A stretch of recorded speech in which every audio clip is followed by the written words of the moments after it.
Hello and welcome back, everyone, to our Rocket Rabbit run of Omega Ruby Randomizer. In this episode, we have successfully cleared the Slateport Sea House, so we've gotten 12 bottles of soda pop.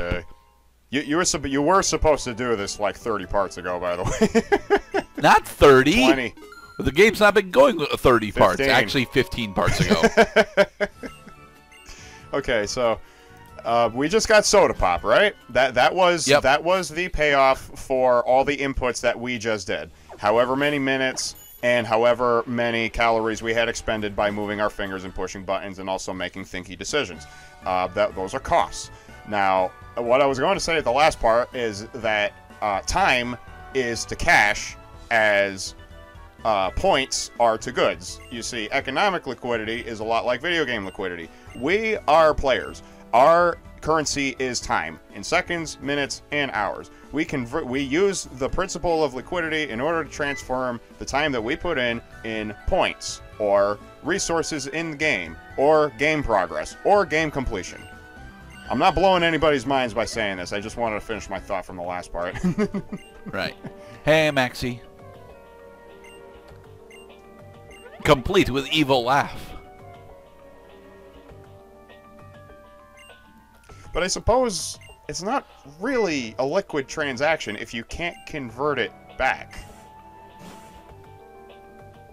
Because you can't. I mean, you can't delete. You can't delete your save file and then get 30 hours of your life back. It doesn't work like that. Yeah, that's because we're spending time, and time is a very finite and permanent resource. Time is an artificial construct.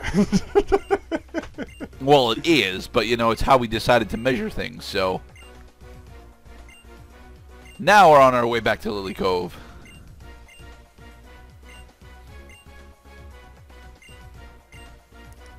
Enough talk, more walk. Bye, Tabitha. Whoosh. And so we must follow the submersible. But how? And with whom?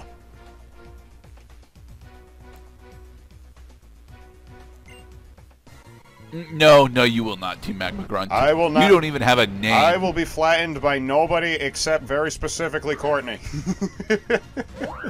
No, I'm not going to get flattened by Courtney. I would much rather have a mutual friendship with her. Platonic. Honestly. I hesitate to say platonic because, you know, she's hot, but... It's either platonic or not platonic. Hey, Black Canary's learning flying breasts. Which is to say it's either platonic or sexual. And we finally got rid of Weatherball. Yeah, we never use it anyway. This just in!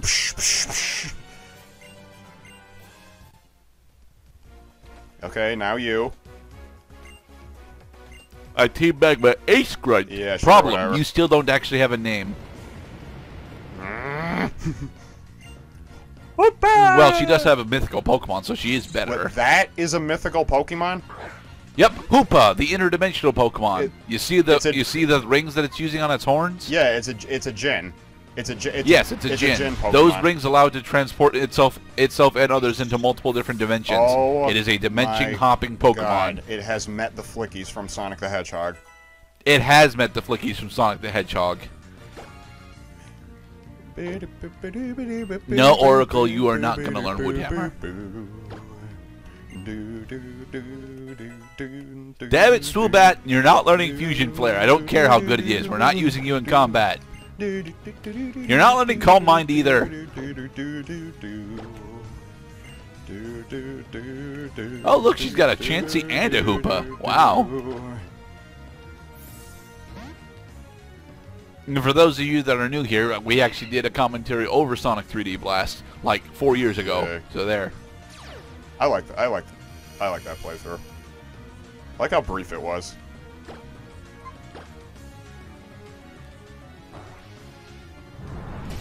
And Chansey is down. Wow, her health bar just vanished. Yeah. Like no time to show you the incremental changes in health as the damage was inflicted. It's just bloop, it deleted. Well, I usually prefer it that way. I mean, Gen 4 specifically screws that up with a flat rate for how how long it take. I think it's a tenth of a second per HP per each individual unit of HP. So it's definitely faster. It's 10. I think it's more like 100 HP per second. No, not in Gen 4. It's most certainly not 100 HP per second in Gen 4. It might actually be 50 HP per second. Because I tell you what, when you're fighting a level 100 Snorlax, you better enjoy that music. It's worse with a level 100 Blissey, because a level 100 Blissey's got like 700 HP. Something like that. And it takes like a full 10/15 seconds to one-shot Blissey. It's super effective. No. Alright, we have successfully flown over to Lily Cove. And there is the Pokemon, what is it called again? Pokemon contest. That's a Pokemon. Yes, the Master Rank contest tent is here. The Master tent. Yep, it's all coming back to me now. We don't actually do anything there. I was hoping to actually attempt to find one of the TMs that was here, but unfortunately, no. It was not there. I don't know if we had brought it up when we were doing the contest a little while back. Yeah, you have to actually graduate from contest hall to contest hall, starting in Slateport because that's the basic, and then you proceed to the subsequent towns. And of course, progress in the Pokemon contest halls is synchronized with your progress in getting the gym badges. So you usually find the halls in the orders in which you find the gym badges.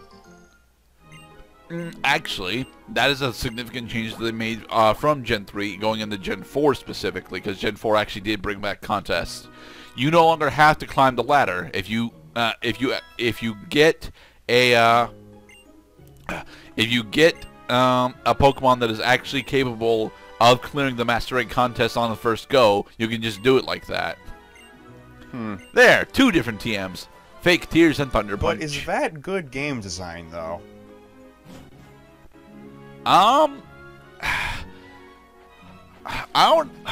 not entirely sure how I feel on it. I mean, I enjoy the change, to be perfectly honest, because, you know, if I know that that's what I want to do, then and I know how to do it, then I should be, you know, allowed to do it that way. But I will say that for a first-time experience, it's actually not that good because it totally screws over the learning curve that's supposed to be there. Right, and that's why games will cause the player to, you know, learn first. Usually. Well, games are supposed to cause the player to learn first. Modders don't agree with this sentiment and are assholes. Well, teach. The game makers are supposed to teach players, but what you're actually teaching the player is, yeah, you can just ignore a massive portion of the game. Just go for it. Remember this room. This is the Team Magma, effectively the Pokemon Center. There are a lot of trainer battles in here, a majority of which can be skipped. But if you want to do all the grinding in here, you need to remember where this Pokemon Center is. Else, you have to walk all the way out and fly back to Lily Cove, and that takes like a whole 2 minutes. So, game design that precludes interest in game portions because you already max out the difficulty. Not good game design.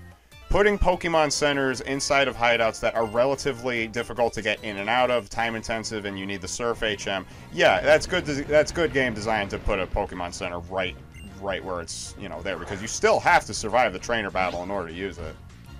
Yep. Hi, Sandile. But if you get knocked out, do you go back to the Pokemon Center in? You go back to the Pokemon Center in Lily Cove. Lily Cove, not here. Assuming that you've been there. The actual tracking mechanism for all the Pokemon games is completely dependent on which of the Pokemon Center you went to last. Oh, yeah. Reminds me of a lot. Thunder Punch. Reminds me of a lot of times that I got a "you died" message and then had to start the game over again. And then come to realize that the place that I was absolutely damn sure I was going to load out turned out to not be the case, because I had traversed much of the map without going back to the Hunter's Dream. I said, what the fuck? Now that's exactly what I have to do, is go back. I spent 3 hours in this area. Why am I not back at the checkpoint? Why isn't there a checkpoint? What do you mean I skipped the lamp? Like, oh, because it was a boss. Okay. No, there's a spoiler on the screen. Does it have anything to do with that diving suit over there? Yes, it has everything to do with that diving suit. So we don't need Pokemon to dive. We just need a diving suit. No, we still need Pokemon to dive. That is a a gem that is still actually required for this game. So that means that the actual function of the suit is to finally explain that it's not the Pokemon that's keeping the human from drowning. It's actually the human equipment that is keeping the human from drowning. I don't think so. I don't think that particular diving suit is not one that we'll get when we get our actual dive HM. No. As a point of fact, I don't think that Steven actually gives us a diving suit when we get dive. Right, Pain because split. you haven't gotten all the MacGuffins yet, dear player. You must be patient.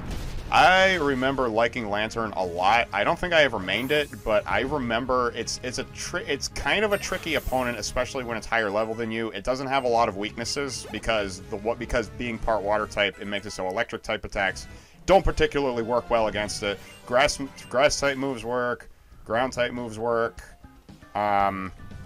I think that's it, though. But you don't really want to use those two types against it because it's water electric, so it's gonna have answers for those. I mean, you can have a grass type. I think a grass type would be a fair matchup.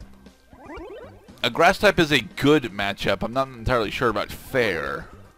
Well, but it's one of the only ones that actually works against Lantern. And Lantern's a big selling point is actually that it's a very bulky Pokemon.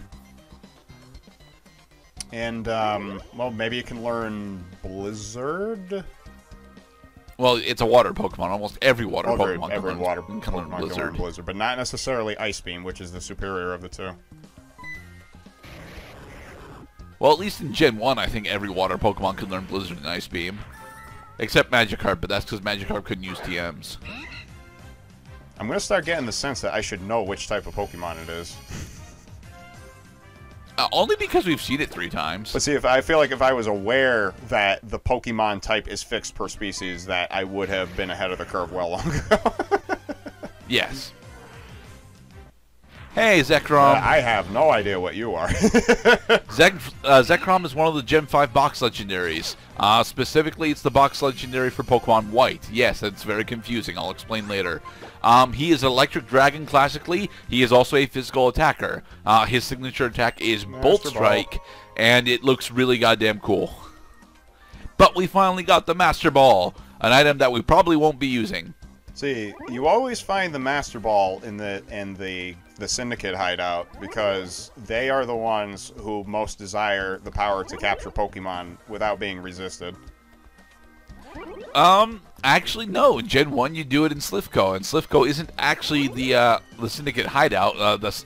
Team Rocket is raiding Slivko for the Master Ball. And they almost won, thus underscoring that they are assholes. Yes. And in the next part, we'll do this Horde battle. Horde battle. Nincompoop. The power of quintuplets. Oh, boy.